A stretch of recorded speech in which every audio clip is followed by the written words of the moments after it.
What is going on, guys? It's the 5PMers here once again to break down the season and this win. Tonight, Ryan couldn't make it, but we have Sheldon filling in his place. CJ Sheldon, good to see you guys. Hello. What up? What a season. What a season. So I was thinking a little bit about this today, gentlemen. I don't know how to actually describe the season because it was sad, it was exciting, it was competitive, it was nasty, it was boring a little bit for very short period. This was a crazy amazing season. I really loved it, and I just don't know what to say. We're going to get into that first and foremost. We want to say what's up to those in the chat. Good to see you guys back. Hello. CJ, good to see you as well. Sheldon, good to see you. This is it's crazy, but it's a joyous day, y'all. Why? We're not going to bury the lead, man. Taylor Hale. Taylor Hale is your BB24 winner. You know, Can you believe it? This season is going to be remembered as the season the internet won. Yeah. I don't think it is. I mean, it's she's the face. She's the sword. She's everything. She is the queen. Wow. It was the ultimate underdog story, and I was there for every minute of it. No better underdog story in the history of reality TV than this one, right? She was counted out. I mean, I remember being on the first 5PMers episode with CJ, and we had Raven on here. And Raven's personal friend of Taylor, and we were like, man, we just got to get this girl out the house for her own sanity. We were talking about that here. Have you spoken to Raven today, Kevin? I have, of course, I've spoken to Raven. And how's she feeling? Ecstatic for her girl. Now, she's still convinced that Taylor will be at, I guess Miss USA is doing something in Reno in a couple of weeks. And she's like, Taylor, I'm going to see Taylor then. And I was like, I don't know if you will, man. She's right here. She's on a whirlwind. Like, I don't know. This lady is not just the winner and the best underdog winner. Taylor won the most money of in the history. Any Big Brother player in the history of the game. $825,000, the winner and America, not Canada, but America's player. Now, CJ, BB Can. There was a woman named Summer Sales. And Summer said, this will not be the last time you see me on TV. And Sheldon said, this is the last time you'll see her on TV, that you will not parlay. Well, no one parlays your reality TV-ness into more, especially No. Don't put words in my mouth. What did you say? I don't believe Summer has it. Okay. I believe Taylor has all the it in the world. If Taylor wants to go be a model, she wants to be an entertainment host. She wants to be an entertainment host. If she wants to be a host, she'll be like, she will do. If she wants to go and do Lay's commercials for the rest of her life, she got that contract. Like this woman has absolutely everything. Sorry, Summer, you don't. Just my opinion. We're not here to take down Summer Sales, but I just want to know if you felt like Taylor could do whatever she wants. I feel like Taylor has a blank check, can do whatever she wants. At the very least, she has one with CBS. Yeah. I think it's beyond CBS at the moment in terms of like entertainment television. Because that's what she said in the house she wanted to do. That's what she said she wants to do now. I can see her on Extra. I can see her on Entertainment Tonight. I can see her on like a entertainment correspondent on like Good Morning America. Yep. Like I agree. This woman, if she doesn't already have one, needs to go get a publicist that is on her side, not somebody that's going to use and abuse her. Somebody that's on her side, because no shots. Not Lori. Don't get Lori. What's her face? I don't know who Lori is. So Lori, I'm like no shots, but she does like everyone off Big Brother. No, and she needs somebody that doesn't do reality TV people. She needs someone that like CAA. Stars. Does Well, I was say, does Lori get everyone because that's who CBS gives you? Like that's part of your contract. Nah. She gets them because like she has like the connects with the other like Big Brother people throughout time. So then like they use her. Same thing with the MTV. A lot of the MTV people use her too because she has like she like reaches out to the like reality star people about like what they can do next. But like should go get someone from like WME, like William Morris or like Endeavor or like CAA. Like look, I don't think Kelly Clarkson needed American Idol to become who she was. She would have become Kelly Clarkson anyway. I think actually very similar of Taylor. She didn't need Big Brother. Big Brother needed her. That's what I believe about Taylor. She's a star. If there was no Taylor this season, it would have been a horrible season. And it's so interesting though, because I like one of the questions I have about Taylor is I don't think she would have beaten Monty, and we're going to get into this obviously, but I don't think she would have beaten Monty without her adversity. So if she wouldn't have been bullied at the beginning of the season, I'm not certain that the entire arc and the entire thing would have happened to make Taylor win and get all the way to the end. I think that's a very big part of it. And I think she won in spite of all that crap. And I know Kevin's like, I don't know about that, but we'll get there. We'll talk about it tonight. But what I wanted to say is that I kind of agree with you, CJ. Like this season was the Taylor season. Everything was Taylor. Everybody's moves was Taylor. The formation of the leftovers was a big part of having to bring Taylor in and make sure she's comfortable with everybody. This was the Taylor season. Yeah. I mean, she's the face of the season. She is BB24. I don't know what the show would have been without her. Like, it would have been Daniel and a lot of bullies. The game would have been way different without her, right? The leftovers don't get formed. I don't know if you get Michael going on his historic run without Taylor being there, because part of the thing about Taylor is the house was just obsessed with getting out Taylor. So you have Michael being able to kind of float despite the fact that he won more competitions than everyone but Janelle. You have Monty being a perceived huge threat and nobody wants to put him on the block. You have Turner who's out there making moves. Nobody wants to get rid of any of these people because for some reason they all want to get rid of Taylor. Well, I think it's more than that because like Michael is not needed to compete in vetoes to win to keep Taylor safe if you don't have the Taylor situation. So I don't think it's that Michael is. They're all obsessed with Taylor to getting her out because they were. It was the fact that the leftovers are formed to protect her essentially, and you have Michael having to go into battle, if you will, as the chosen knight to go in and protect the queen. I never looked at it that way, Kevin, to be honest. Like, I never looked at it as the leftovers were formed to protect Taylor. I think the leftovers were formed because they all saw that there's this big group of people who want to destroy Taylor. And ultimately, if they destroy Taylor, they're going to destroy them. And so I think it was almost like, well, hold on. If they destroy Taylor, we're next. So we better all get together. So yeah, at the core, there was this Taylor to protect. Certainly, but I think it wasn't selfless. It wasn't. We're here for Taylor.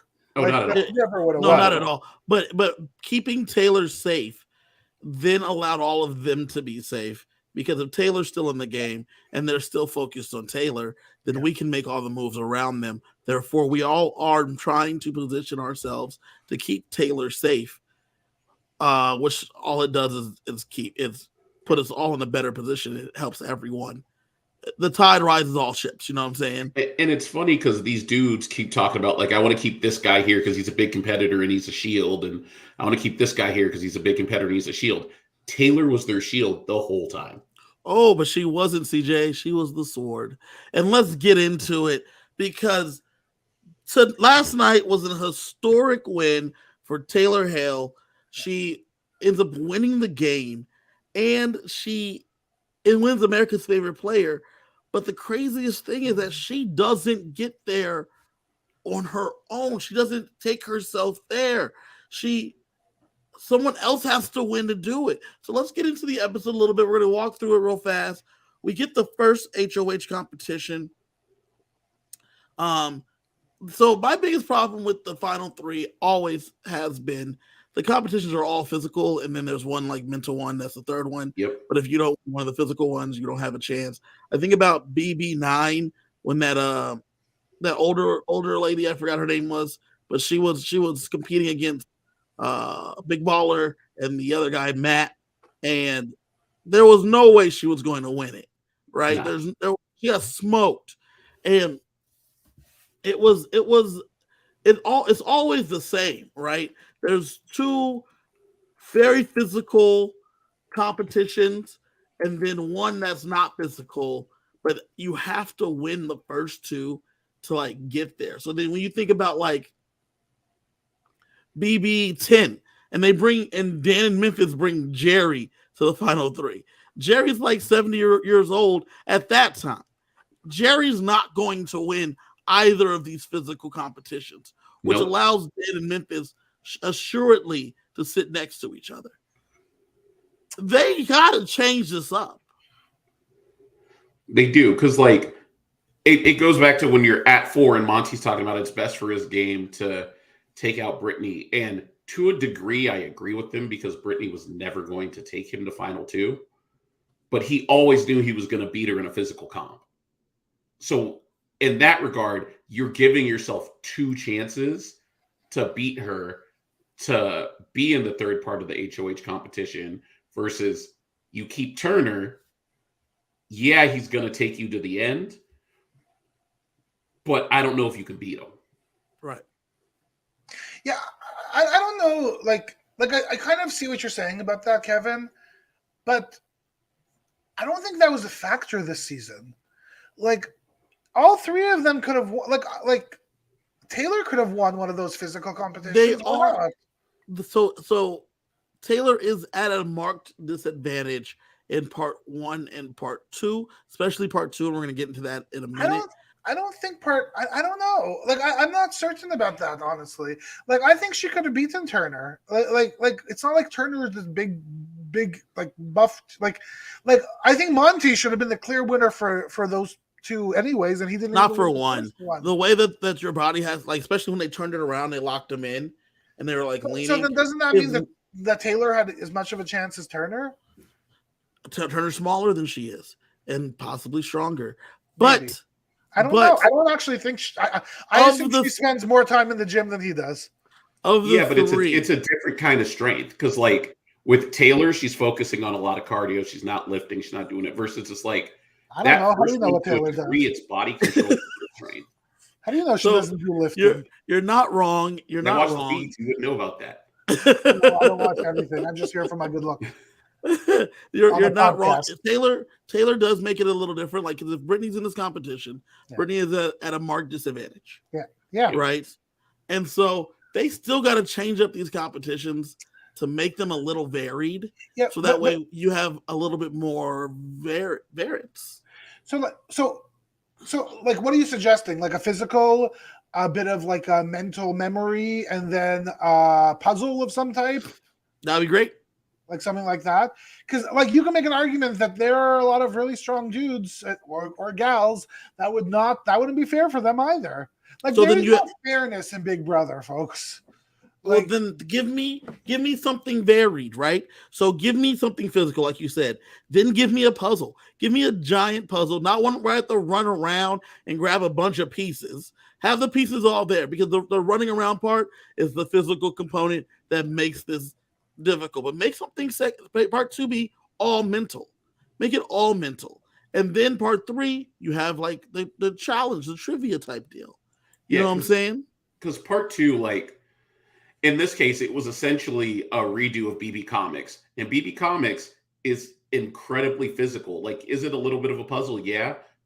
But you have to be in shape to do it. Correct. And that's one thing that, like, I don't love. So part 1, they're holding on to this giant wiener, and they're holding on to the thing, and Taylor falls first, then Monty falls.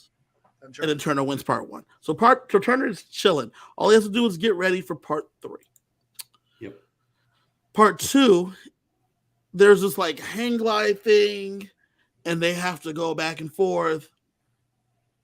Monty had a marked advantage because he's bigger, so he's going to get down there faster. And he ends up beating Taylor by 21 seconds.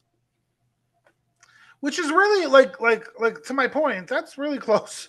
But that's going to be the difference, right? Is because if he's able to get there 2 seconds faster on each swing, after 10 times, that adds up because he weighs more than she does. So he's going to go quicker. That's why we need some variance. Yeah, but there is a little bit of strategy here of, look, if you're Taylor, why don't you make sure all the people around you are going to be less physically active than you are? Like there is like the fact that like they are aware that there are two physical comps and the mental comp. Look, that also has to play into your strategy of who you're bringing down the line if you really want that final HOH. It just so happened in this case that Taylor never needed anybody. Taylor like Monty was going to bring her anyway. So if she won or if he won, big win for her. I was never cheering for Monty harder than in this final 3 HOH part 3. I was not cheering for him harder at all this season because you need him to take her to the end, right? Yeah. There was no way Turner was taking her. Turner made it very clear he was not. Yeah. And the thing about him is that, like, I saw the engineer come out for I think the first time this season. He was just like, I have a problem. My problem is I have to win this competition. How do I solve this problem? Get all these answers correct. He was cool. He was collected. He was assertive. He made his decision. He got one wrong, I think, out of all 7. Or out of all 8 questions, like this man was a star last night. And then there was, Turner, loosey goosey. Oh, I guess this one right. Oh my God, I can't believe I did that. I was afraid he was going to throw it. You're afraid Monty was going to throw it? Insane. Yeah. So that he wouldn't have to make the choice. Correct. I could see that as a... Oh, the Monty would throw it. Yeah, I could see that as a function of jury management. But as we talk about it more, I think Monty was drawing dead anyway. So he needed to make the choice for himself. I don't think so. I think he beats Turner. I don't know. I think he beats Turner. I mean, the way that they all talked about Turner in the jury segments, but not just the jury segments, even when they were like, Turner will end up being here in the end. Like, I think Turner was drawing dead. I don't think Turner has the votes because their games are very similar. Monty and Turner, and then at that point you're voting on like a physical situation, so the resumes look the same. And even if Turner gets taken by Monty, that Michael move, Turner actively expelled it as if it was his own. He said that, listen, that was all Monty. I don't really know what to do about it. And that's the biggest move of the game, and that goes to Monty at that point. And so then it seems as if like Turner had no real opportunities to win, in my opinion. So I thought that there was an opportunity to win. Brittany should never have left. Like there were things that went down the line that Turner shot himself in the foot. But if Brittany doesn't go, Turner goes. Yeah. So because Turner didn't have that veto, it wasn't his choice. And who was at 5? At 5, Monty was the HOH, and he sent home Alyssa. Okay. That was the mistake. That's where it is. That was the mistake. That's where it is. Like Turner needed Brittany and Alyssa in that house. That's what Turner needed.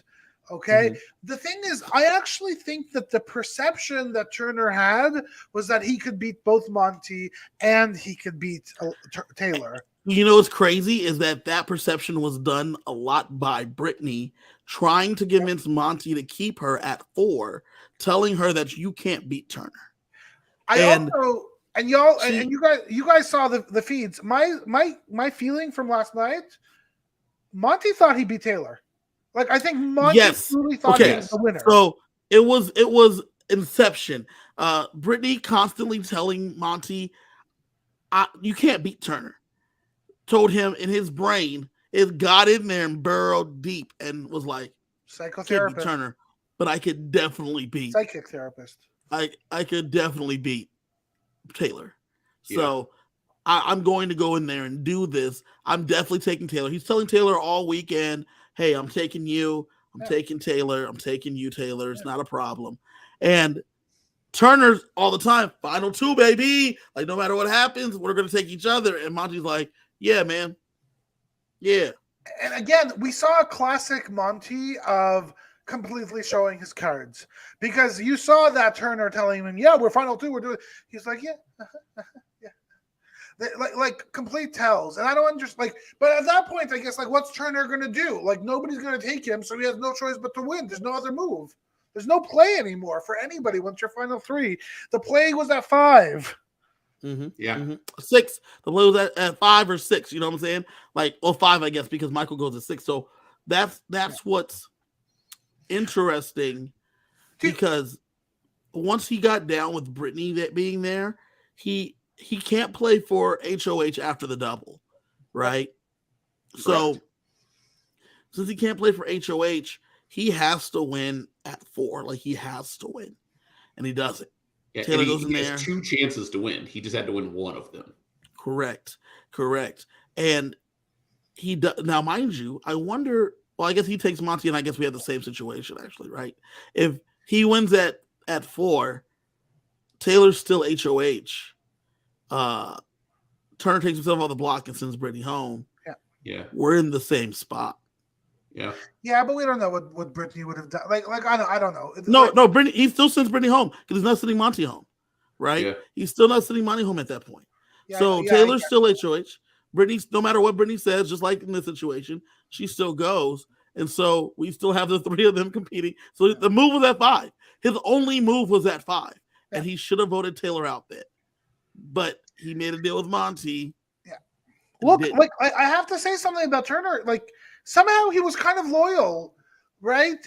Somehow. That was his only play, was loyalty. But the thing is, he was loyal the whole time, and that's why I think, personally, I thought that Monty was the one drawing dead, because I thought against Turner had better jury management than Monty.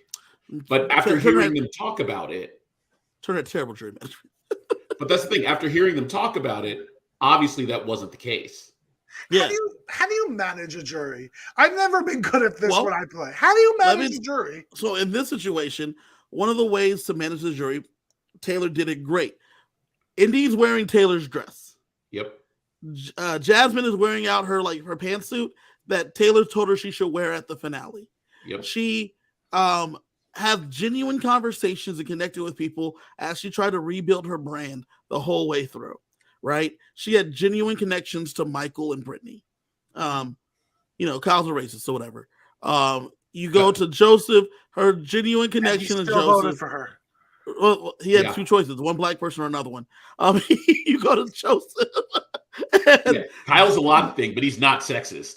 Because he likes Alyssa. Joseph was she had genuine connections with Joseph, obviously. Terrence went with the crowd. Brittany, she had a genuine connection. Michael, she had a genuine connection. And even Alyssa, on her way out, since she was on the block so much, she can make legitimate bonds. She's not having to lie to these people and vote them out. So hold on, wait. You said Terrence went with the crowd. I just want to point out that every time Terrence got a chance to vote for Taylor, he did. Sometimes it be like that, CJ. Me and Sheldon played an org together, and his number one ally, her name was Sarah. And every chance I got, I wrote Sarah's name down, including to win the game. And Sarah beat Sheldon. So that's what happens sometimes, you get in that situation. I thought it was interesting, though. You talk about jury management. I thought it was interesting that Monty apparently did not actually connect with Terrence, in Terrence's opinion. I thought that was shocking. Very interesting too. Yeah, because everything I saw in the feeds, they seem to be like best of friends, locked in, lockstep, especially after the Kyle stuff. Yeah, I think the Kyle stuff is actually what tore them apart. I thought early in the game, especially when everybody was still riding for she who will not be named, like they were all talking about how Taylor was an awful person, how she was a monster, like all this stuff. And Monty and Terrence were like thick as thieves. I would have said that, after Turner, Monty was probably Terrence's number 2. Then Terrence started getting a little bit wild in there, making best friends with Daniel, making best friends with Nicole. but he was always still hanging out with Turner and with Monty until the Kyle thing, because Terrence was trying to save Kyle, and Monty and Taylor were like, nah, man, we're not about that life.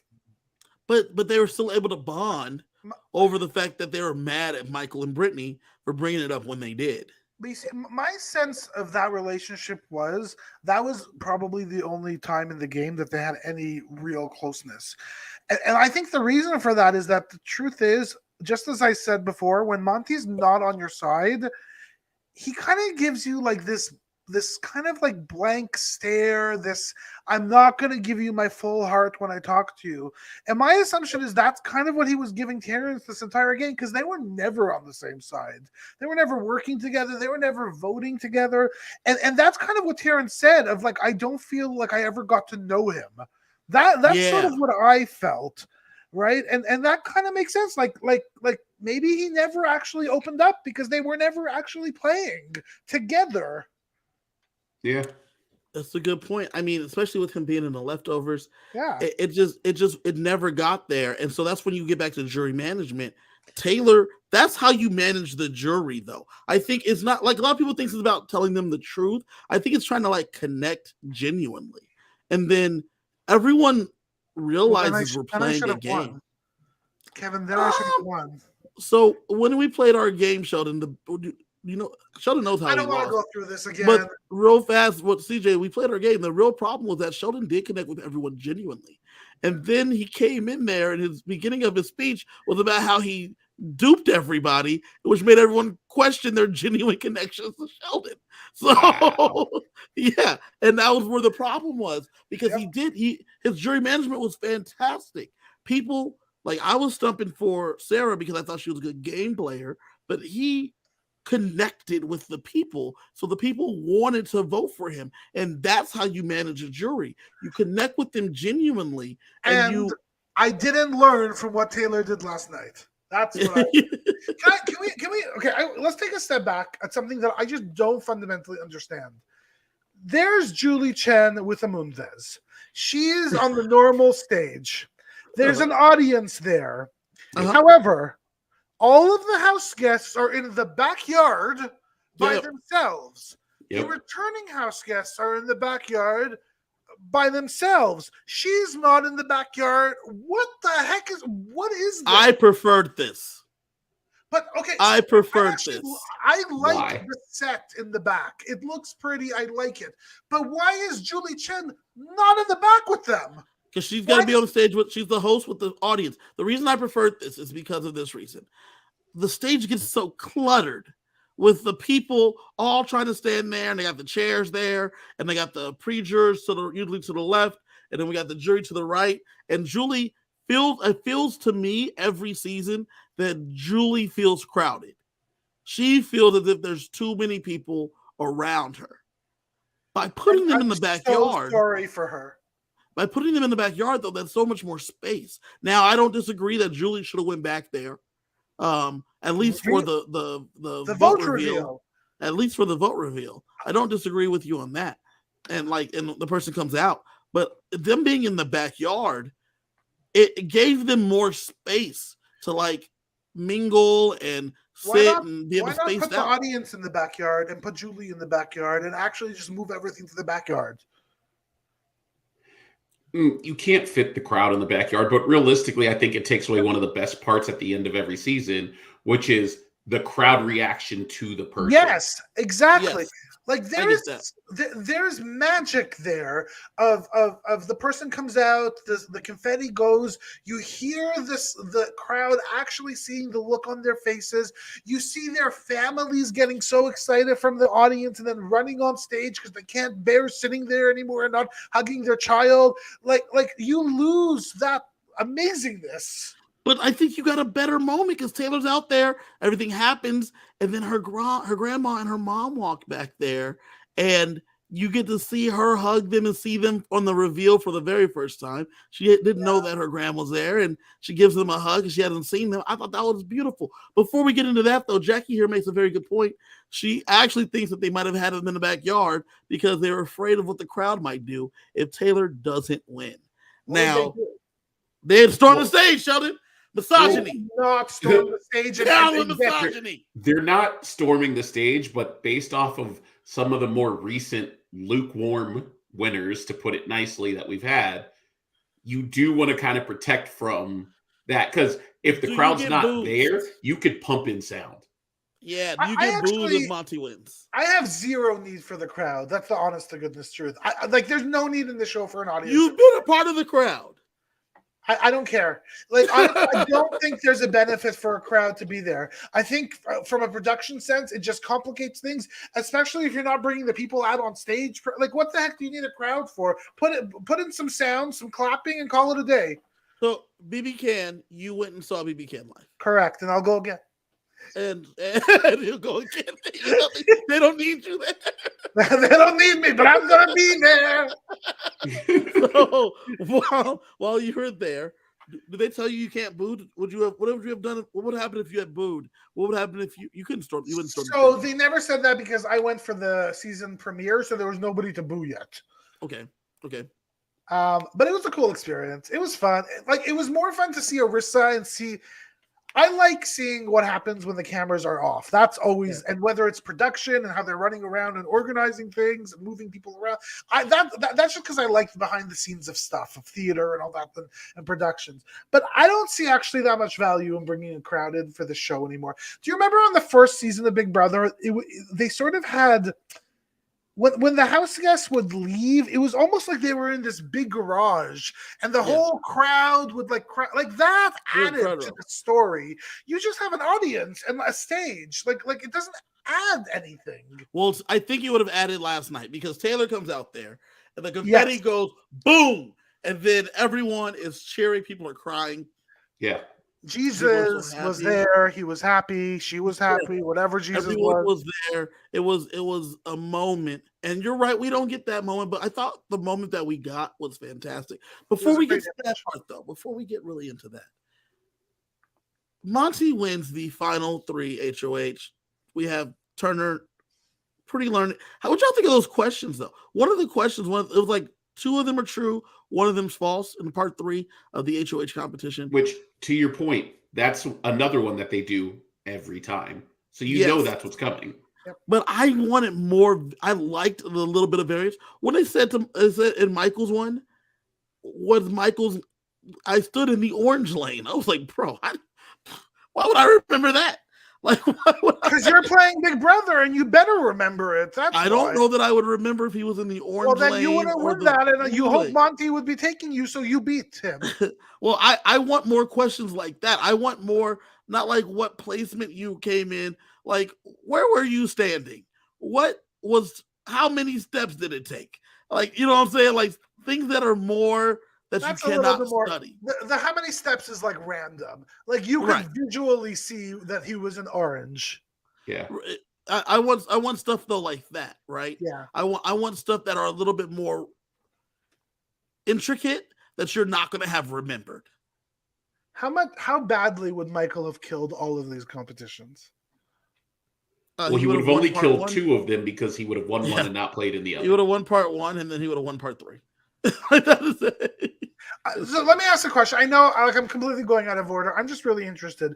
2 weeks ago, if you would have asked me on Michael Taylor final 2, I would have said Michael would have won. I'm actually no longer certain that's the case. We'll get to that. I want to get to that because we get Monty beating Turner. Monty has to choose who to go with. He chooses to take Taylor because, as CJ said at the top of the show, I think that he wholeheartedly thought he would beat Taylor in a final 2. And and he had every reason to believe that. There was never a reason that he shouldn't have believed that, because based on history, Xavier, Cody, Jackson, Mickey, Casey, those last 4 winners, Paul had more competition wins, but people just didn't like him more. So they voted for Josh. Same reason they voted for Nicole Franzel. With those past winners, your resume is everything that's important. And if you look at Monty's resume, he wins the game. But when you read Taylor's cover letter, that is more than enough that I don't need to see the rest of the resume. And that's what happened last night. And so Monty makes the right choice based on historical data, because he has more HOH wins. He's made less people mad. He thinks he has good relationships with people. His relationships with Indy. He thought his relationship with Jasmine, Joseph, Kyle, Terrence, and Turner. I really do believe he truly thought the cherry on his pie was the move last night. Like, he said it, and I believe he mentioned it twice. Yeah. In his mind, the Turner move completely and totally sealed the deal, and he was, 10 miles ahead of Taylor. Yeah. So Taylor did something. Yeah. Sorry, go, Kevin. CJ, what are your thoughts on what Monty's decision between the two? Because of him and Turner having a similar resume, what were your thoughts on his decision? So this is a little bit biased, and it's something that we've talked about all season, in that a lot of these people are it's very evident that they were recruited to play. So when you're recruited, you're looking at it and you're like, these are the reasons why I'm going to win. Because I did this, I did X, I did Y, I did Z. Like Monty, what do you have? He had 3 HOHs, he had 2 vetoes, he had, miscellaneous other wins, he helped form the leftovers, all this. But as a student of the game, got out Michael, took out Turner, 2 perceived big threats.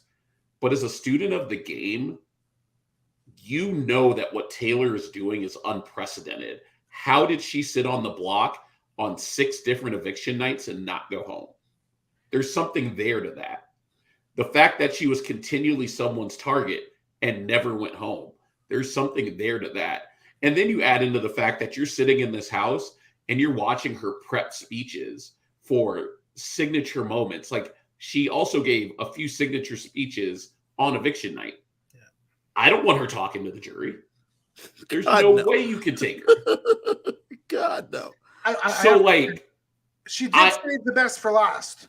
And she did. And that's the thing, is like, I understand why he took her, because logically I have the resume to beat her. However, knowing how this game works, if I was in the jury, I can't not vote for her. And if I'm there, I think a lot of other people are there too. So, go ahead, Sheldon. Is it I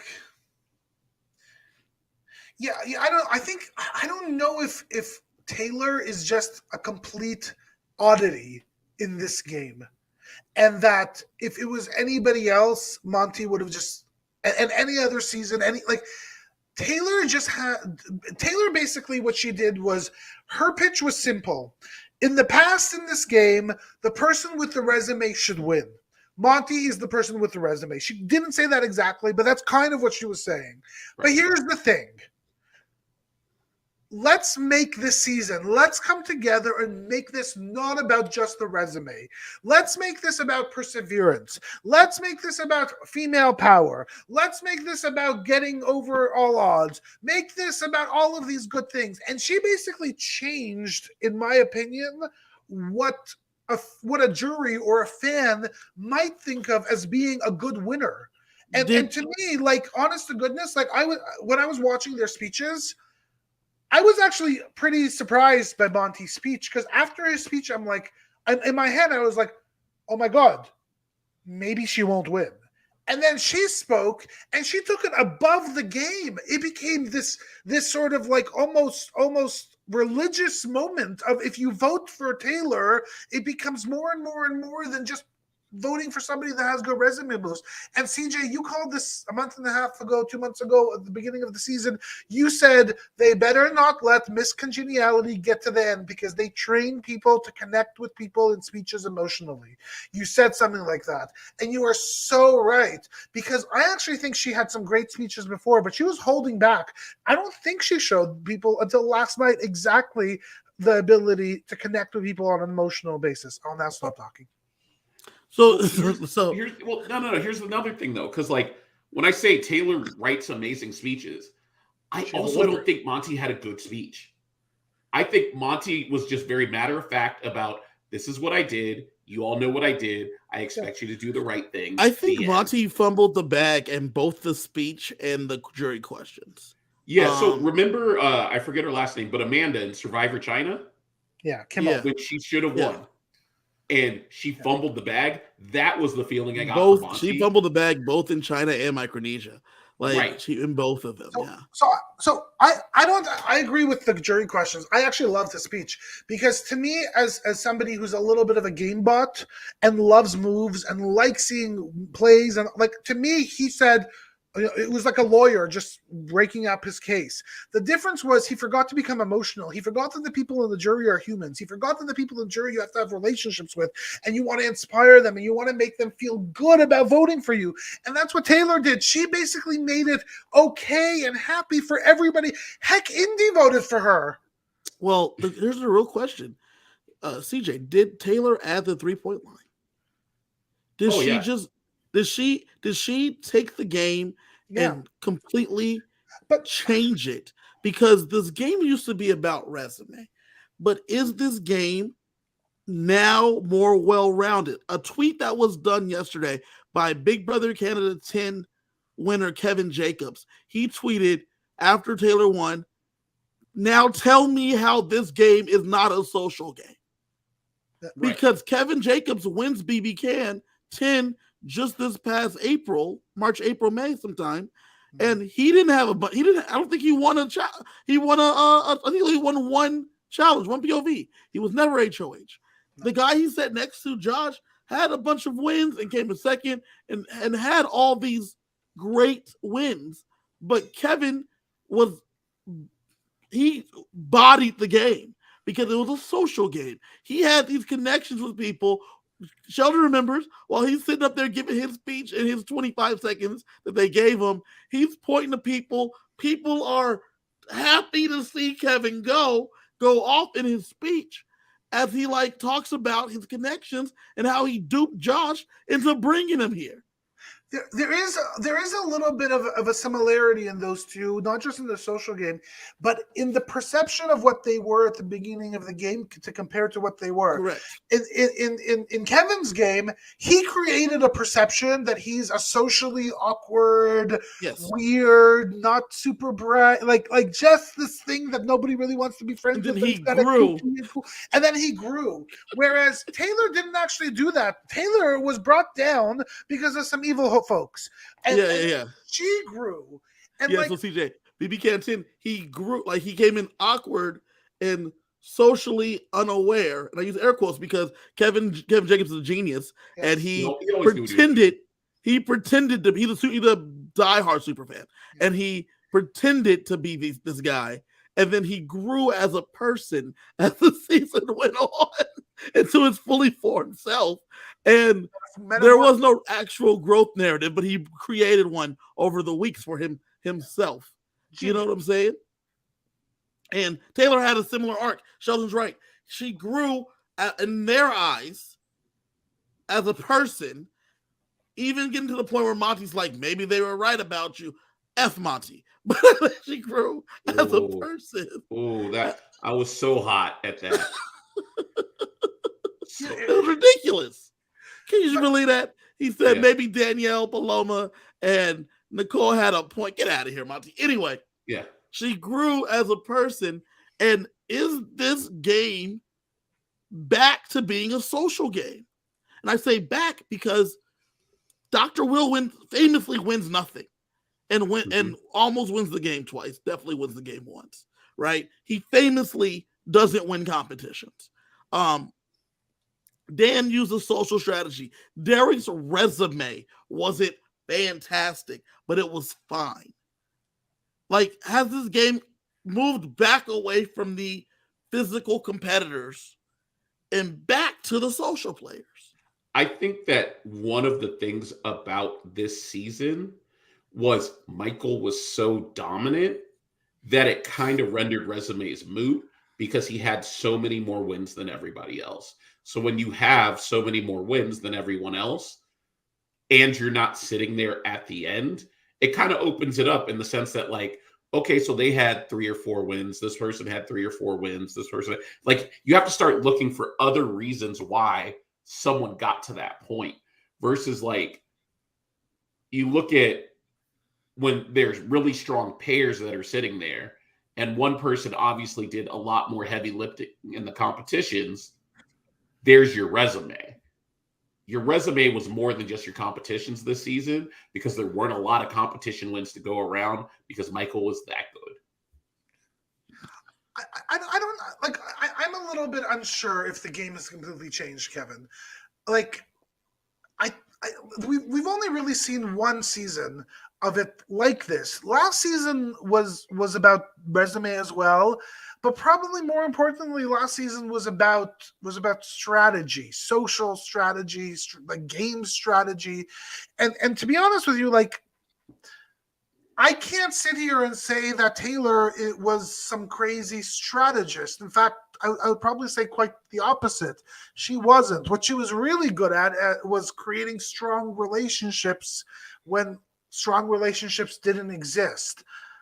I don't know if this is I'm not sure if Taylor is just an oddity here, that because she had to overcome so much, that she had to get through like some horrific stuff in the beginning of the game, if that's just why she wins. Because again, I'm not certain she wins, and you were upset at me when I said this before, Kevin, but I'm not sure Taylor wins if all of the stuff in the beginning with Paloma and all of the girls and Daniel, like, if none of that bullying happened and it's a Monty Taylor finale, I think Monty wins. I think the part that I was not necessarily upset, but I like made a face at was that I don't think Taylor's there in the end if she's not bullied. And yeah, because there's no narrative. Yeah, there's no narrative. Like you have the game. The game is completely different. The leftovers don't form. She fits in with the girls. All the girls get steamrolled or something. Like the game is completely different if they don't decide that she's a bad person and for no reason. But I have to say, like, this ties into why I believe Monty actually thought that he could beat her. I don't think Monty ever got over the fact that Indy or Jasmine or Terrence or any of those people who were bullying would ever be on her side. Like, I think he just never could fathom the fact that they would flip like they actually did, and that she was able to make inroads, and that in the time in the jury, people were able to change everybody's mind. That when people were leaving the house, they were telling good stories of what Taylor was doing, and I think to me that was the miscalculation that Monty made. Added with the fact that Taylor was just like she was inspirational. Like you can't give like she was giving a presidential speech last night and bringing the American people together finally. Like it was something. It's interesting because like Monty, so the leftovers hunker down. After they get out Daniel, they're like, boom, done, got it done. We got the numbers. What more do we need to do? We might as well just tell them. Cards, let's play cards up because there's no reason not to, right? And at that point, he basically breaks off his conversations with Indy and Jasmine, and he like basically hunkers down with the leftovers, right? And that's kind of all he does. Yeah. So he didn't see Taylor continuing to build these relationships, telling Indy and Alyssa that I'm with you, even though Indy was still trashing her, telling Jasmine that I'm not putting you on the block, and then following through with that word as she tells her, number one, I wanted to keep women safe. Number two, I wanted to keep Black people safe. You fit in this cross section of both. So, yeah, I'm not going to go back on that, and I'm not going to put you up no matter how much pressure they're putting on me to do it, because I know that you've been talking shit about me, and I'm cool with it. Like he didn't see that. So by him not seeing that, he didn't realize, like you said, Sheldon, that those relationships were repaired. I have two questions because I agree with you, Kevin. Two questions. Question number one, if they didn't become a thing, would he have taken Turner? I don't believe he would. I think he would have still done exactly the same thing, because in his mind, my point number two is, I don't actually think Monty ever respected Taylor as a game player. I think he got to know Taylor on a personal and liked her as a human and as a lover or whatever, but I don't actually think Monty ever looked at Taylor and said, this is somebody that is going to be my competition. I think he always looked at her as a number for him. He always looked at her from a game perspective, somebody that he could bring to the end and beat. And hey, it was like 8-1, 9-1, something to 1. That didn't happen. I mean, I'll take it a step further. I think he actually didn't respect many of the women's games in the house. I think he thought, I sit next to a woman at the end, I'm fine. And I think at the end, when he made his vote, it was, well, I'm going to get rid of Brittany because I know Taylor would take me and I know Turner would take me. And if I happen to sit next to Taylor, I'm going to win. And if I sit next to Turner, I got a fight on my hands because we have the same story. Our narrative is the same. But is it a woman thing or is it a these women thing? Like I don't want it to sound like Monty sexist because I don't know if there's evidence of that. I don't think he's well. I don't think he's sexist, but I think looking around at the women that were in the house this season, there wasn't a lot of them doing a whole lot of anything. Brittany was. Well, there was a point the other day. Was. There was a point the other day he was talking Paloma to Turner. Was. He was talking to Turner and he said, not if you pride physical strength. That's the thing is he looks at resume. None of the women had the resume. He said to Turner, they were talking about things they liked. He said, I think I like a lot of misogynistic things. Is that a problem? What? Yeah. They were talking about the things he likes. He likes like sports and he like action movies and like he doesn't like things that are like not. Well, I like sports and sometimes no, I don't like action movies. I don't. Sorry. And it was a funny like comment. And he like it was a self-realization. This relationship, whatever the heck it is, it can't happen. Like fundamentally, like I don't. This is from BB Live Updaters on September 25th. He said, "Let's think about what I usually laugh at. Does it tend to be misogynistic at times?" And it was just him and Turner. So, do you guys think that Monty lasts in any relationship with Taylor? And my argument is absolutely not. And the only reason, like one of the biggest reasons is I fundamentally don't think Monty could date somebody that just beat him. That's just the sense I get. It's not even that. Like that relationship's dead and gone. Yeah, Joseph. She said as much. We're gonna talk about that. So let's get to that. Let's get to that. Yeah. We get it's the two of them sitting there. The jury is there. They ask the jury. This is when I knew that Taylor was going to probably win this game. Because the jury's sitting there and they said, who do you think is going to be next to come out here? And Michael says blatantly, I expect it to be Turner because Monty is more physical. So I expect him to have one. And Taylor's has convinced herself, has gotten herself out of stickier situations. So she'll somehow convince Monty that he should take her to the end. She made a sticky situation. And he did. he read that thing to a T. That's he exactly took out his Excel document. He got a whole like a PowerPoint ready. He presented it. It was great. Right here, you'll notice that in Taylor week 6.4 of this game, Taylor was on the block, and then yes, and that's exactly. Turner walks out. The back row is clapping very enthusiastically. They're very happy to see him because the narrative that they had drawn up of Taylor Hale was complete.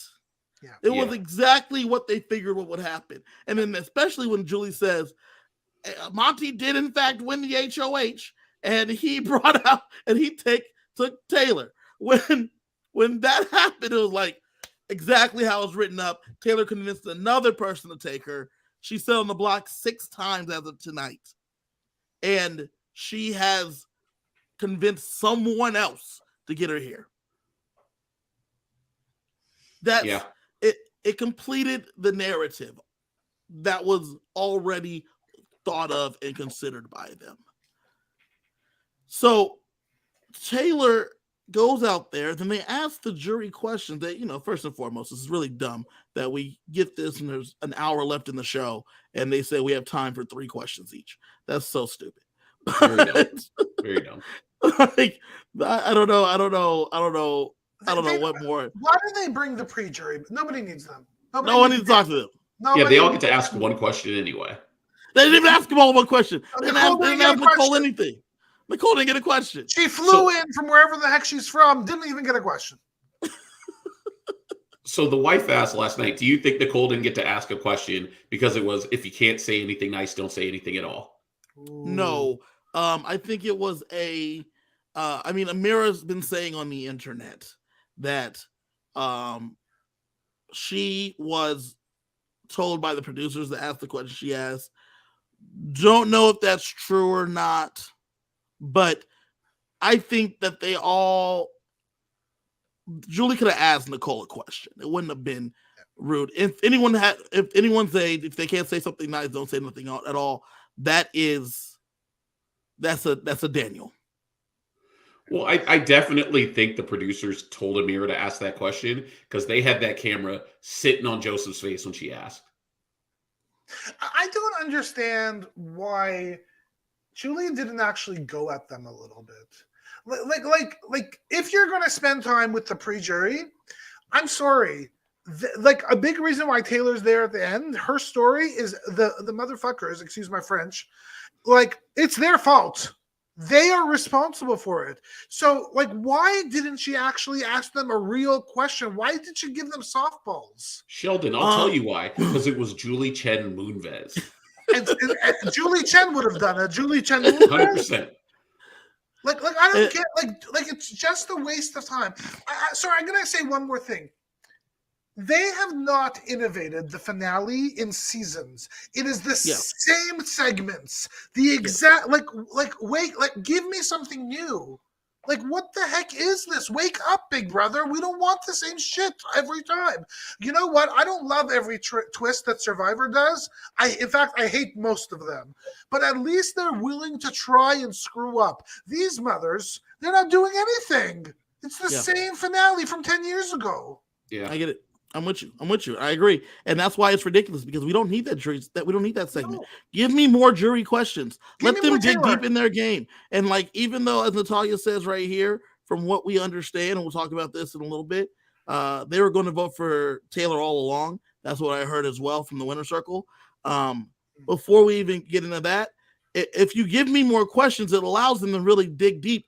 And it allows Taylor to show off. Because when she's in those jury questions, the questions they ask, they asked Monty, what was your biggest move outside of getting out Michael? He says getting out Turner. 2 minutes ago when I got out Turner. Yeah, so cool. They asked Taylor a question. She's like, yes, and. She took their question, answered it, and then used it as time to start talking about the perception they had of her in the house and how it was inaccurate and how she has done nothing but show them differently. In addition, she used that time to comment to each person that asked her a question. She says to Indy loved the dress that she gave her. So she's looking good. Indy's like, thanks, girl. That's the dress that's Taylor's dress that she gave Indy to wear on finale night. That she wore. That was her support right there. She gets a question from Jasmine. Jasmine asks her something about some chicken and biscuits looking better than some chicken and some things. She's like, girl, looking great. Love to see you. Glad to see you. It makes Jasmine smile. And then she proceeds to continue with her narrative of what she is here to talk about. Because I heard your question. That was great and all, but I have something else to talk about here. And she segued into the things that she wanted. They asked Monty again, what's your biggest blunder? And he's like, my biggest blunder was some pre-jury drivel that doesn't fucking matter. Because that's exactly what it was. His biggest blunder was not positioning Daniel and Nicole to not use the veto so that way they could put him with Brittany and Michael. Whatever. Who cares? And it's not to be rude, but the reasons who cares because Daniel and Nicole aren't here making this decision. Yep. But you're also glossing over the fact that Taylor, like, legitimately has an interview coach as a pageant contestant. Yes. She answers questions professionally. Yes. Yep. CJ, you called this 2 months ago. Like, I've been saying don't let her get to the end because she's going to win. Because she has, her job is to answer questions. Why put a politician on the witness stand? Like, that is not a oh man. But that's it. Like I don't actually think Monty had a chance. Like, Monty's biggest real mistake was what he said was his biggest move, taking Turner out. Like that. Like, fundamentally, he was completely wrong last night.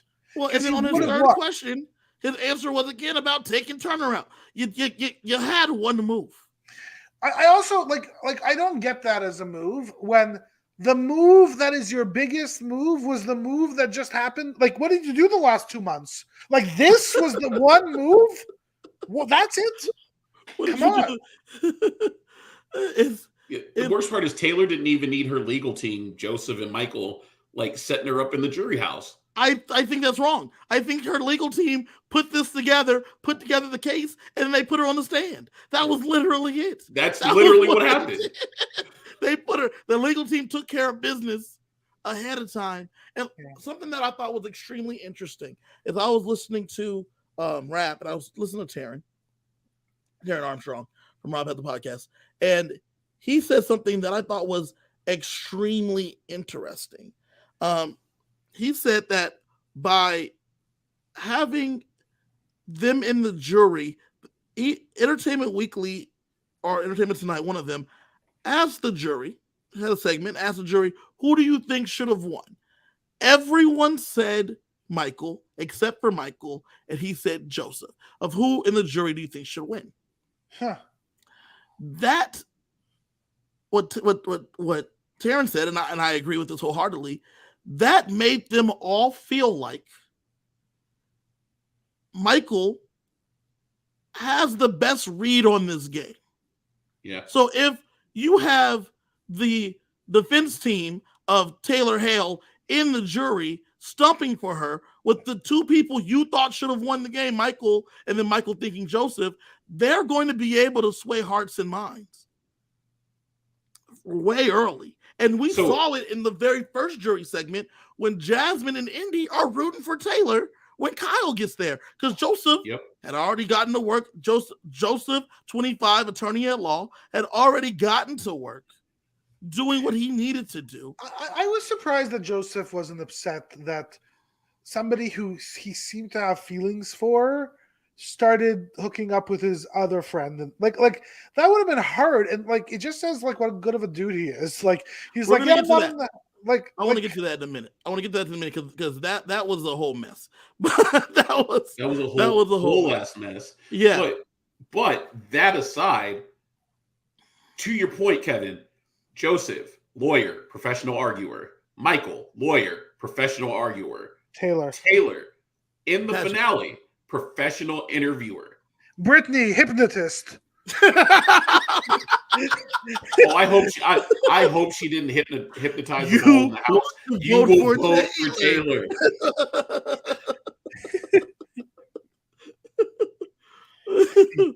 But look, like, when you to me, like, I asked you the question, Kevin, what's the good jury management? I agree with that, but a big part of it is also to make sure the right people are in the jury. And although Taylor wasn't necessarily personally responsible for Michael going home, she wasn't personally responsible for Joseph going home. But every time one of her allies went home, like, she leveraged it to her advantage. She found a new way in, a new relationship, a new something. She started stooping Monty when all of them went home. Oh, final two, let's go. Like she's amazing. And we were sort of talking about, the game just being a social game. There is a lot of strategy in that. And sometimes I sort of separate the two between social and strategy. But when I say strategy, I sort of think the chess game of Big Brother. But there is this almost unconscious chess game that she was playing the entire time of well, look, I don't have any friends now. Brittany's here. I got to keep on with Brittany. But hey, I got to make sure I'm covering my bases with Monty. Oh, I got to still be okay with her. Like she was playing her rear end out of this game. She had to constantly adapt. She had to constantly adapt. Yeah. She was at war from the beginning, and she never stopped fighting, and she did it with grace.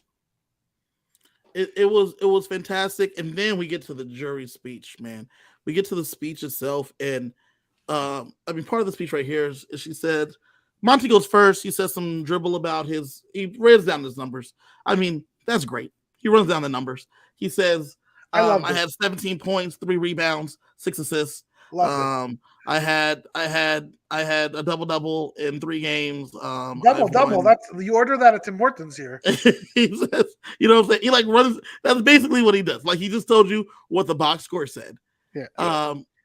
Taylor says, as someone who has sat on this eviction block 6 times on an eviction night, Monty may have the most blood on his hands, but I have bled out the most in this game. But I've bandaged myself together every single time and gotten up and continued to fight.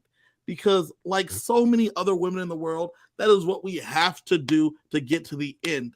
I have overcome so much in this game, and I've come to understand that I am not a shield, I am a sword. I am not a victim, I am the victor. And there is one word that is going to describe the entire season: is resiliency. Resilience. She's a resilient fighter. And she tells them, you guys, I thought I was going to humbly ask for your votes. But no, I'm going to challenge you to change this game. Vote for someone different. We've seen what this game gives us. X, Casey, KX, Casey, Cody, Jackson, Mickey. I challenge you to be different, to do something different. Give us someone different. Well, again, she fundamentally, in that one speech, as you were asking us, I think she changed what the game is. At least for this season. I don't know if it continues. But like she basically said, it's not about the resume. It's about resilience. And if you really believe, and you should really be voting for the most resilient player here, not about the person who cut the most heads off. Like I also love the fact that she started off with, I got 3. Monty said he has 63 points, 17 rebounds. I had 15 points. I was here too. I scored some buckets. Like she says, I won 3 competitions, 2 of them HOHs. Good to know that happened too. Anyway, let me tell you about the rest of this shit. Because Monty's got points. I got points too. That's fine. We both put the ball in the basket. I loved that. CJ, go. Here's the thing, is like, as we've talked about continually, Monty really dropped the ball with this interview. And the worst part is like, I don't think it was through any fault of his own.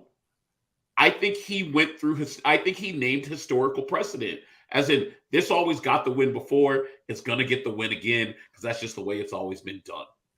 And Taylor was like, well, what if we don't do it that way? And this time she was right. And before she ever gave her speech, you already knew what you were going up against. There's no way. Like, the only other person in Big Brother history that I can think of that went this far this way was Curtis in season 1. And that was a completely different game. That game was different. That was a completely different game. No one else sits on the block like this and doesn't go home. Correct. And there's got to be a reason why.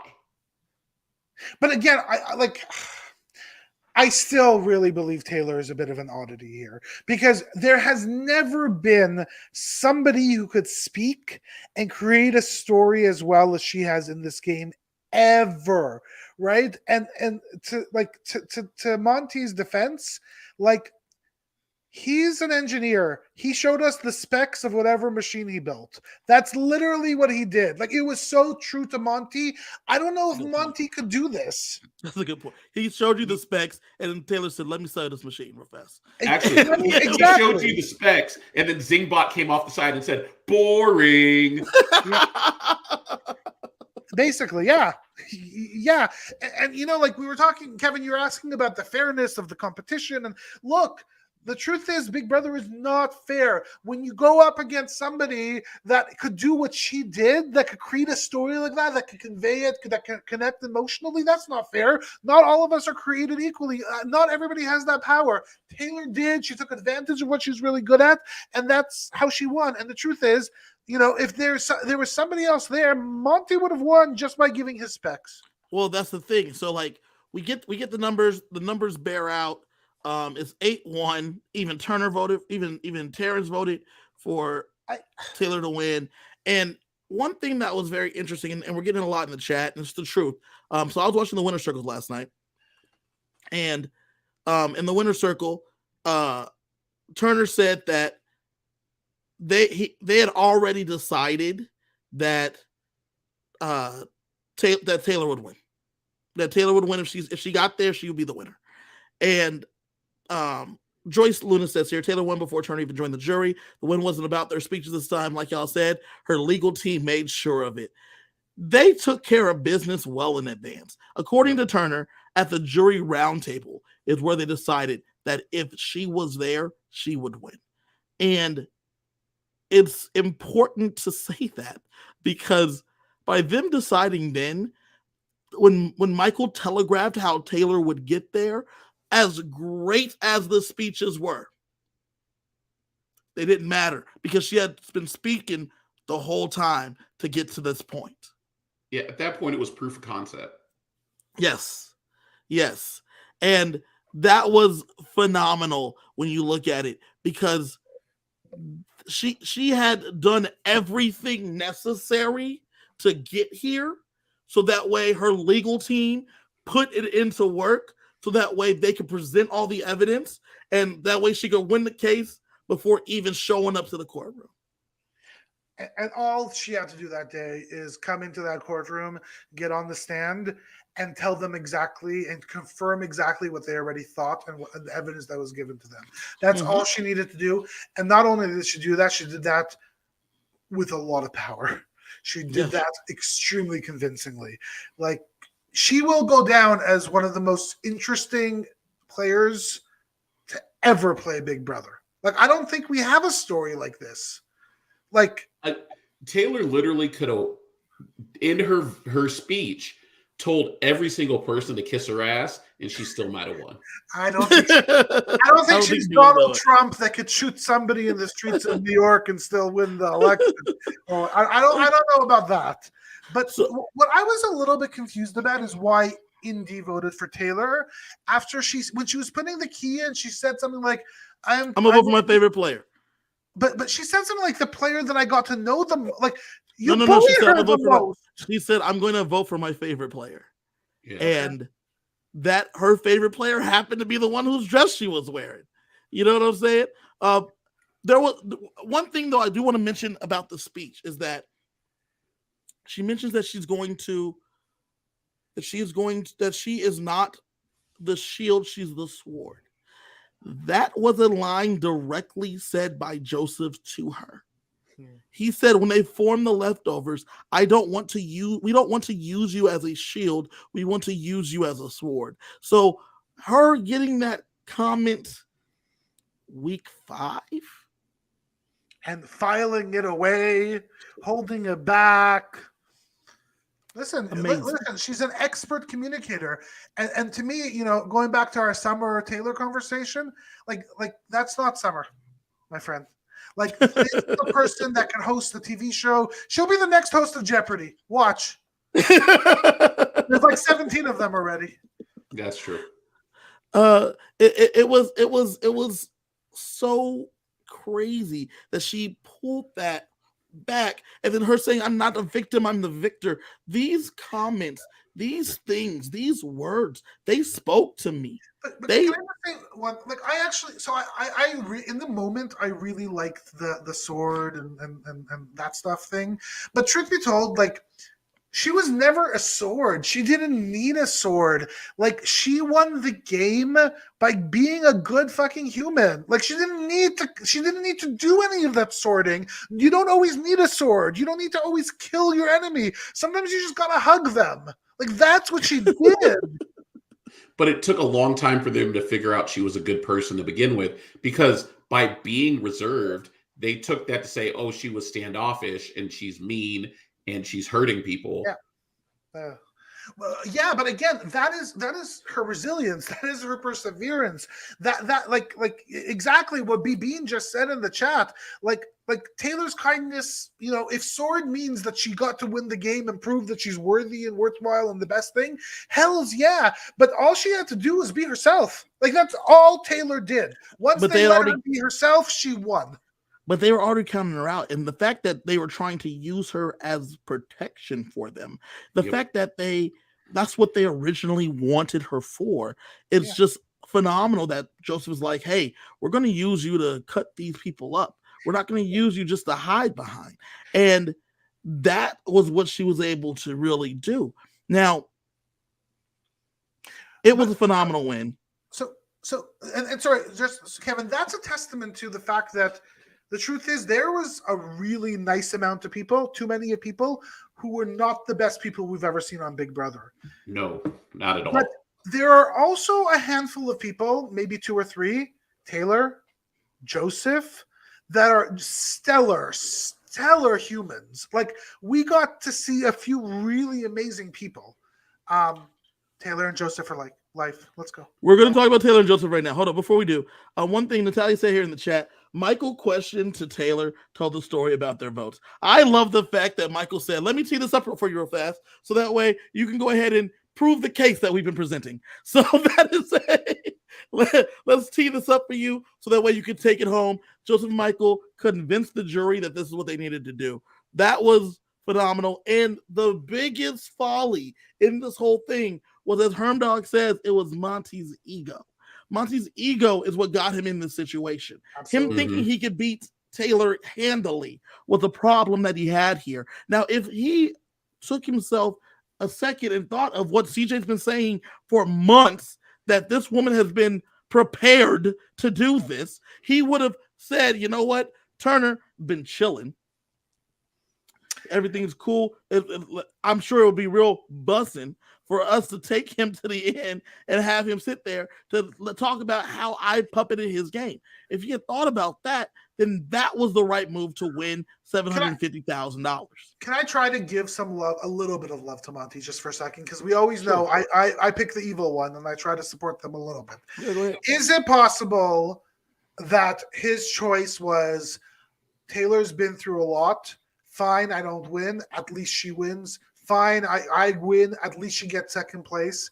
Like, and I think they knew in the house that that Turner's got some cash. Like, was there a part of Monty that basically said she deserves to get something financially out of this season, and that's part of the reason why I'm taking her?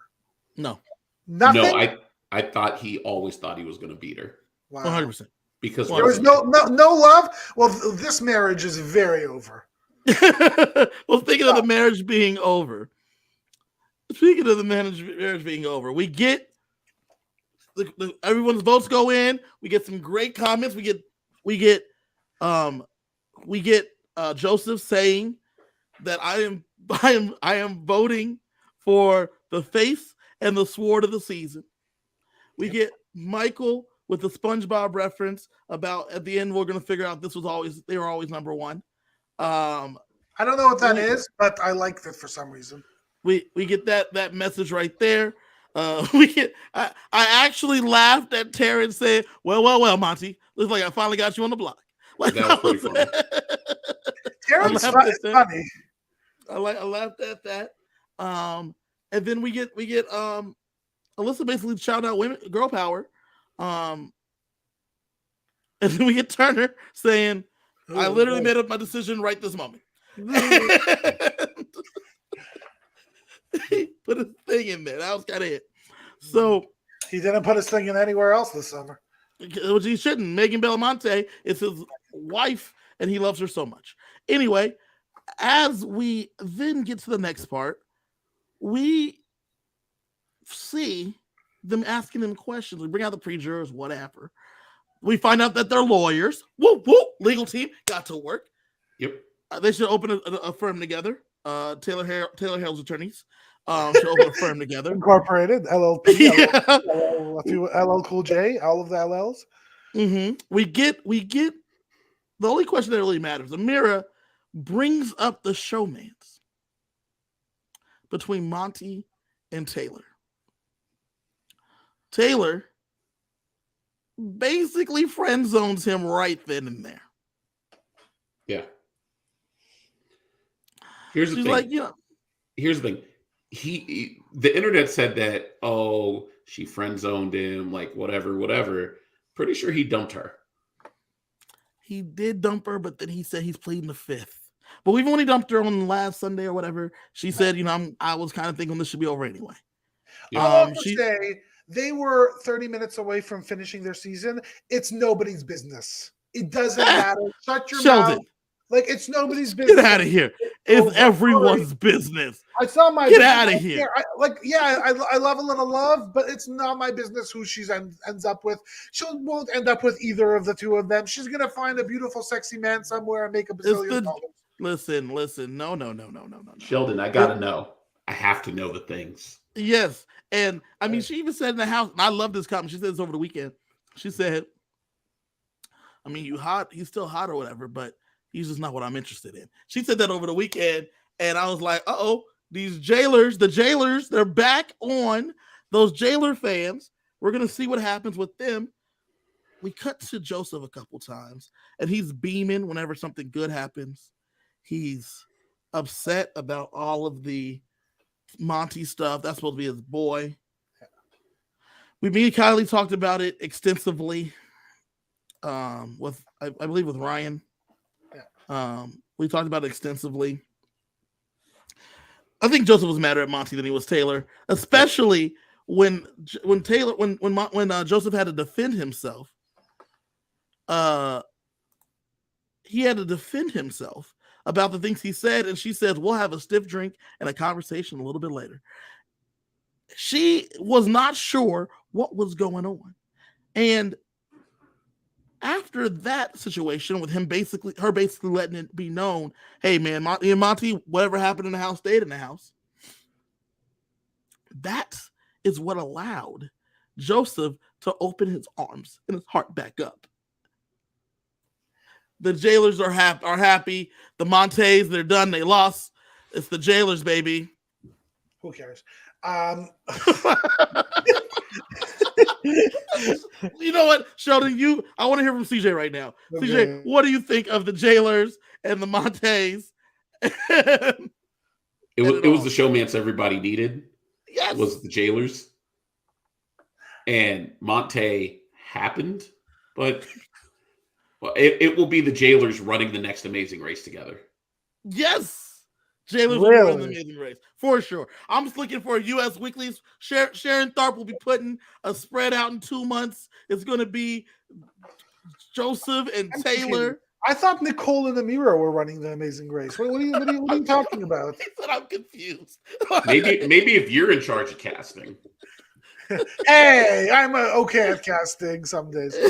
Sheldon will have them on there so that they can have a redemption arc. One of the things I actually think between the two of them, in truth, if you're asking me my opinion, and I don't really care to talk about it either, but I'll do it anyways. I've always thought that Joseph and Taylor were a far better match. And the reason is something that Kevin and CJ, you said earlier on. Joseph does not have an ego. Monty does. I think there's something like the pride on Joseph's face watching Taylor win, watching Taylor like he was looking at and he probably does this to whether it's somebody he has feelings for or his best friend or his family. Like that's just the guy who Joseph is. There's this love and this hug that pours out of him, and that's why I hope that if anybody happens, it's Taylor. Well, Natalia said it right here. Joseph and Taylor's family became close during the season. They've been supporting each other, so they said they would make sure she knows everything that happened. They want to know. They want to make sure they understand all the things. And as Hermdog said, BB showmances have a better record than The Bachelor or The Bachelorette, which is a fact. And realistically, what I think it's going to end up coming down to is Joseph rides for his people. And Taylor rides for her people. What does that mean? And Monty rides for Monty. They back their people. They're there Yep. for they're there for the crew, and they're taking care of their peeps. And that's what Joseph did. You last night when they got to Todrick's house for the after party, you see Joseph coming in with Taylor a little bit later. They actually went to Todrick's house. Todrick got canceled. Because Todrick did get canceled. The internet's very mad about it. But Todrick is, it's the end of a season. So, Todrick's back in the good graces. But I mean, that man did no interviews after Celebrity. He was a vile human. He was basically Nicole and Daniel wrapped into one. But he hosted a good party. He has a good party. He has a beautiful home. And that's the truth. So Joseph and Taylor has said in many interviews that she's going to explore what happens there, and that Joseph's open to it, and she's open to it, and she wants to see what happens. Today, when I was watching her on the talk, they asked one of the guys asked her, because there's apparently guys on the talk now. I didn't know that. What's up with that? I didn't know that. Jerry O'Connell bowed to Taylor. They talked to her. They told her that he said it's crazy to see a star be born. Wow. Which is what happened right here. One of the dudes asked her, say, hey, you and Monty, what's up with that? And she said, I'm gonna leave that in the Big Brother house. That's where that's gonna stay. She said that on the talk.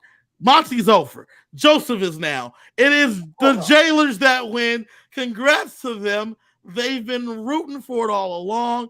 Congrats to the jailers. We don't need to hear from Sheldon to poo-poo it. We're going to shout out the jailers. Congrats to you guys. Sheldon, you're muted. I don't need to hear from you right now as we read for the jailers. Wow, what a dick. I'm not poo-pooing it, but I'm going to say something.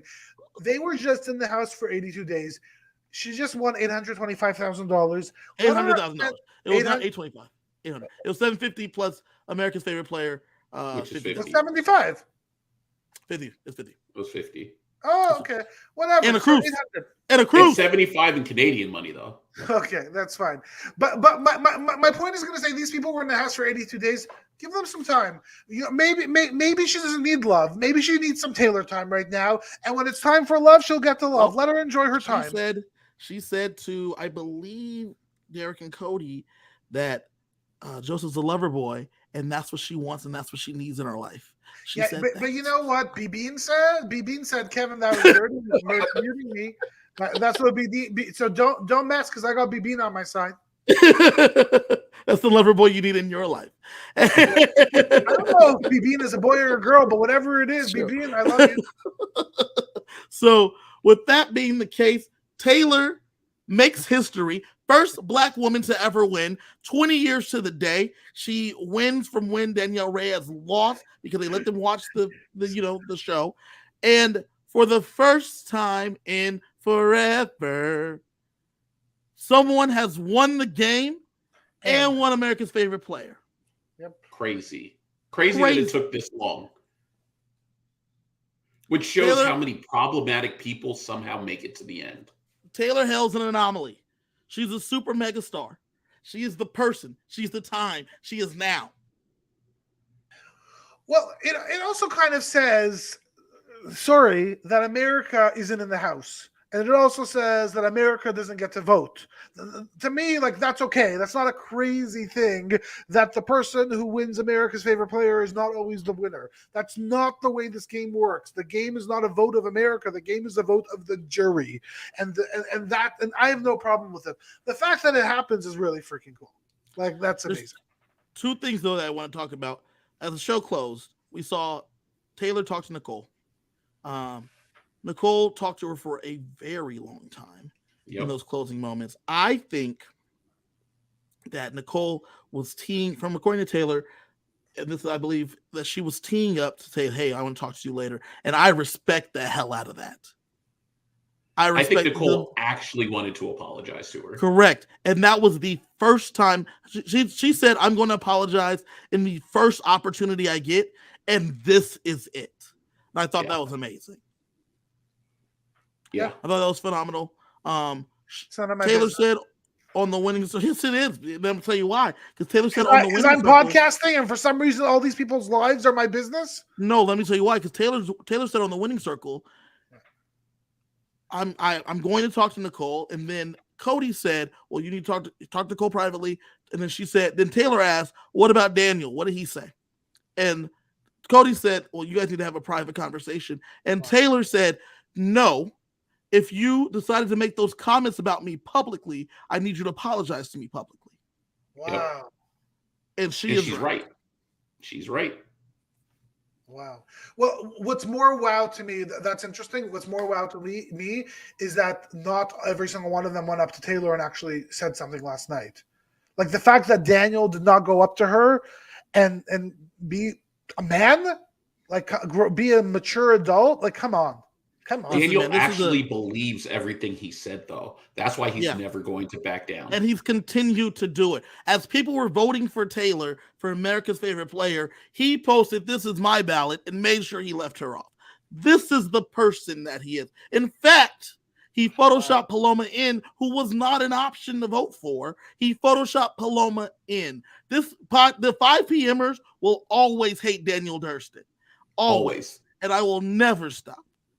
I'm an anti-Daniel Durston fan, and I will go boo him the moment he gets another job here in Las Vegas, Nevada. What's he doing now? Is he no longer working?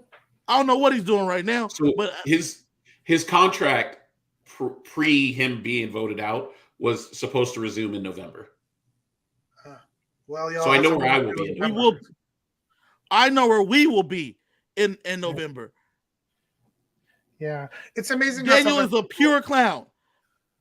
The Everly girl said that, and I agree. We're getting all the booze, Jackie said. All the booze. Daniel Durston will get this smoke, and I have no problem booing him how is it possible that he's been gone from the house now for what, 60, 70 days, some crazy amount? How is it possible that this man still doesn't understand what he did? Like to not have any ability to self-reflect, to not like. Come on, like he wants the villain edit. Yeah, he wants to be the villain. If Daniel thinks what he did is gonna get him on All Stars, Daniel's done. Yeah, no, Daniel he ain't coming back. But there's a difference between a villain edit, I love a villain. Like a villain is fun, but a villain isn't mean. Like most villains aren't pieces of shit. Mean. Correct. He was just like yucky. Like nobody wants to be friends, or nobody wants to see. Like I don't want to watch TV with a yucky person. I feel like a child saying yucky. Pure clown. That's literally it. So done with Daniel. Last thing I wanted to touch on. Top 3 for America's favorite player was Michael, Taylor, and Kyle. Yeah. How? Because as we've talked about a lot this season, especially because us 5PMers, we watch the feeds, and a lot of our associates do not watch the feeds. They have 2 very different views of the show. We got our number 1 fan, BB, in the audience. He's talked about it. I got to watch the feeds because they're different shows. Yeah. We talked about it with the Kyle thing that he got a redemption arc on his edit going home, and got some of that last night too. How does this dude get a redemption arc? And Michael and Brittany are made out to be villains. Yeah, and we talked about the fact that, like, at least in my case, I'm still going to feel a certain kind of way about Michael and Brittany sitting on that information. Yeah, but Kyle's persona non grata until we get out of this house, because I don't have the patience to explain why you were so wrong in this game. Now, this is what I do have. I have, if Taylor has the grace, so do I. She said that Kyle, and she said this, Kyle is actually intending to do the work. She truly believes that. And she said, they mentioned Kyle. She said, I'm going to get some hate for this, but I love that guy because he actually intends on doing the work and learning and growing from this. And that is very important. And I appreciate that. But fuck Taylor Daniel also said in the house. But here's the thing. Taylor also said in the house that you can learn and you can grow, but you don't get to do it here. Correct. Which is why he had to go. But and he's got to do this work on his own. Yeah, that's how some people are. I don't Terrence wanted him to do it there. I was a little bit surprised why he wasn't like. Again, I've been really liking Britney, so that I probably people don't feel the same way. I thought it would have been a top 3 I like Taylor Britney. Michael Britney. Like I really have always liked Britney. I don't fully understand the Kyle because like there's just too much crap there. Like there's too much yuckiness there again. So I didn't get it. Outside of the fact that you're right. Like he did a really good job of at least showing to the audience that he's willing to be apologetic, he's willing to learn. And all I could do is trust what he says, and all I could do is trust what Taylor says for believing him. Like time will tell. I do too. Time will tell for us. And the truth is, look, he might come back and do the show again. Here's the thing. He might. Here's the thing about Kyle, and this is what you're missing. Kyle's number one appeal on that show is he was always the boy next door. Yeah. America loves the boy next door. America loves a good love story. That alone, when you're a casual, is enough to carry you pretty far. But I always kind of thought that Monty was also the boys next door. No, he's black. Thank you. Black guy can't be next door? Unfortunately, not for not. America. What do you mean? The black guy, like you can't have a black neighbor? What are you talking about? What are you talking about? Unfortunately, as an African American male in America, and like we're not going to do the whole race thing. We've done the race thing a lot this season, but like you can't be the boy next door because at some point in your life when you grow up, you go from being a kid to a threat. 100. And I don't mean that in a game threat way. I mean that in like a threat. Yeah. I mean that in a they're going to cross the street so they don't have to walk past you way. We're scary for no reason. And it's ingrained in the society of America, which is unfortunate. Whereas a Kyle, a white, good-looking, young, sexy-looking guy would not be a threat. He would just be someone to schlepp. Correct. No, he's just a dude that lives in his mom's basement eating Kraft mac and cheese. That's not exactly who. I mean, you don't have to tell exactly who he is, but like that's exactly who he is. Okay. No, so I get that. I get that. I like Monty as my guy next door. Listen, as we being said, Sheldon, you live in nice Canada. The USA is different. Yeah. Like, look, we're not perfect here either, and I love my country, but we're not perfect here either. This is true. But with that, we have the wrap on the season. Excuse me. One more thing. At the beginning of the season, there was, a little draft that we did. Kevin, would you like to tell us who won? So, the winner of the draft, with the first overall pick. Yeah. What was his name? That redhead. The redhead. What was his name? It was, in fact, Sheldon, because he took Taylor with the 1-1 pick. Now, I want to make sure it's clear. Sheldon only got the 1-1 because he accidentally got stuck with Kevin. So, by getting stuck with Kevin Jacobs, he got the opportunity to pick Taylor Hale first. And I have to say, props to you. She was number one on all of our draft boards. Yeah. When we looked up there, we looked up there, we saw that she was Trevor Lawrence, right? We knew that she was Ben Simmons in his draft. We knew Kay Cunningham. We knew. We all knew. Excuse me. I have to Google Trevor Lawrence. Give me a second. Is it because he's not a hockey player? Yes, exactly. We knew it was LeBron James. We looked at the board. We knew that from day one. So props to you for picking the no-brainer number one overall pick. Thank you so much.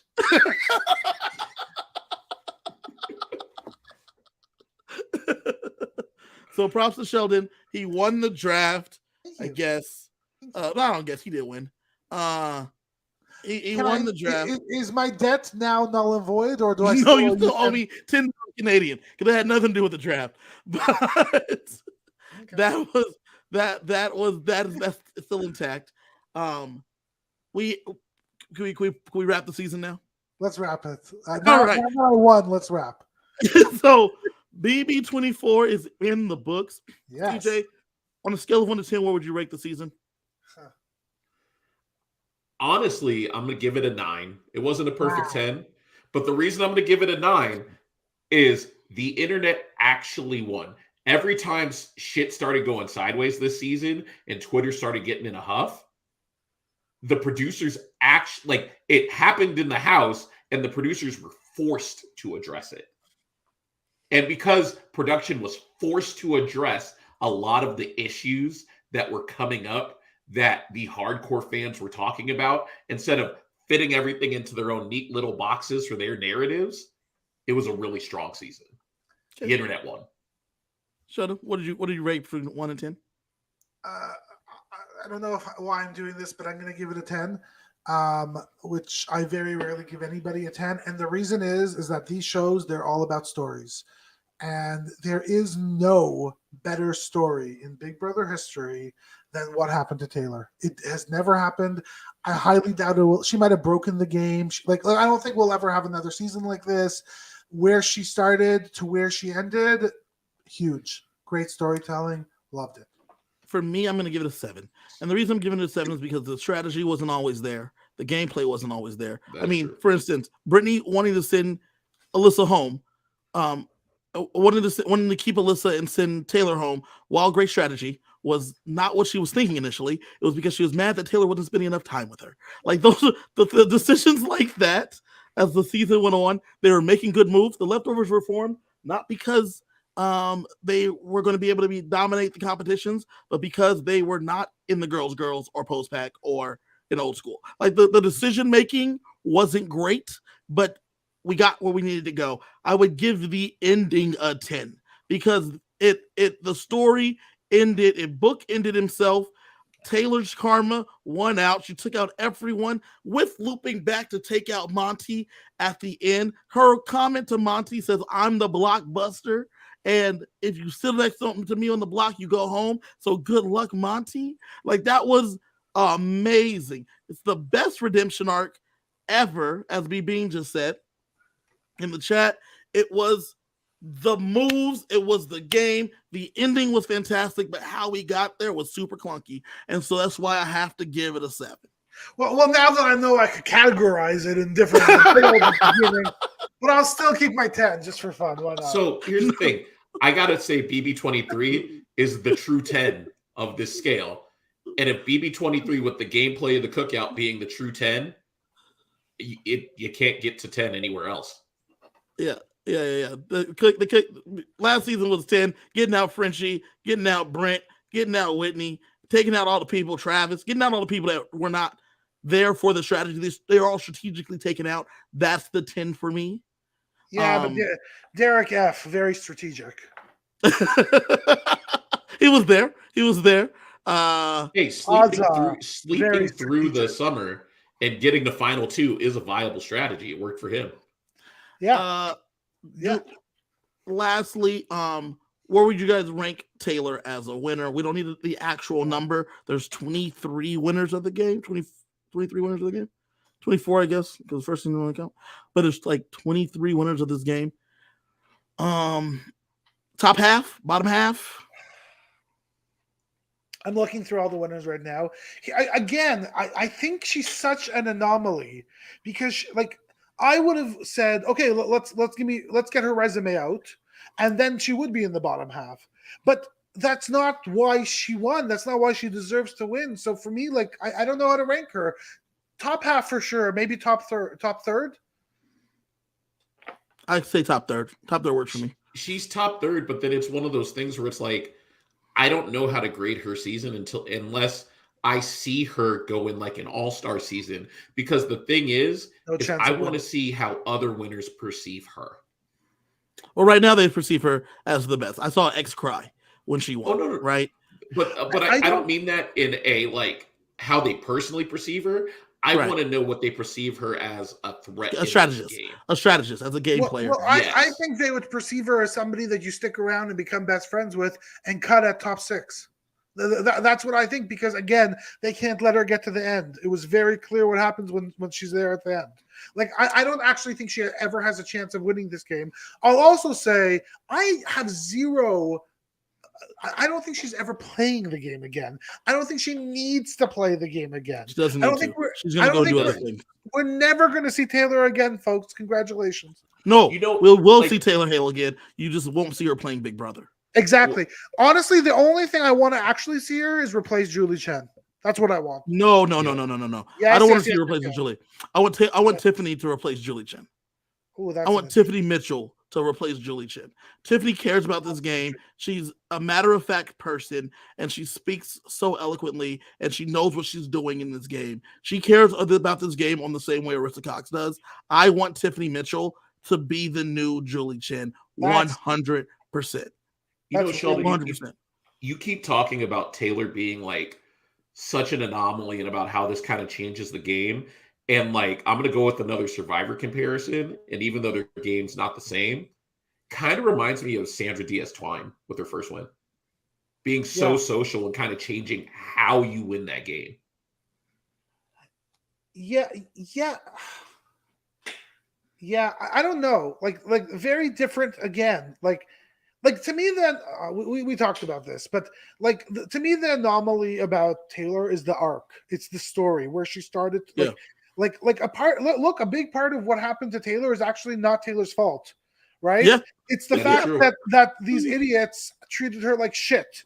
Like the truth is, again, if that wouldn't have happened, as I said before, like she wouldn't have won, right? So like that's the anomaly, that you somehow had this cast of people who thought it was okay to treat another person in the game like crap, and because of that, she had no choice but to be resilient or give up. And obviously, she won't give up because she's Taylor, so she had to be resilient. So I just don't know how to compare her to anybody. She's an anomaly.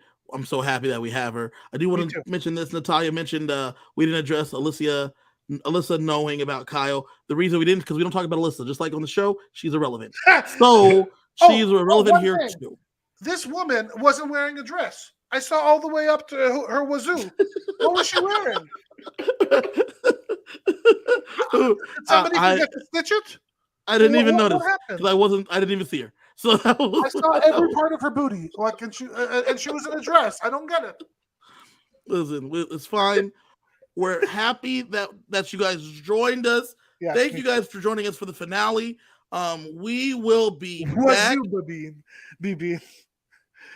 We will be back for BB Can, Celebrity Big Brother. The 5PMers will return then.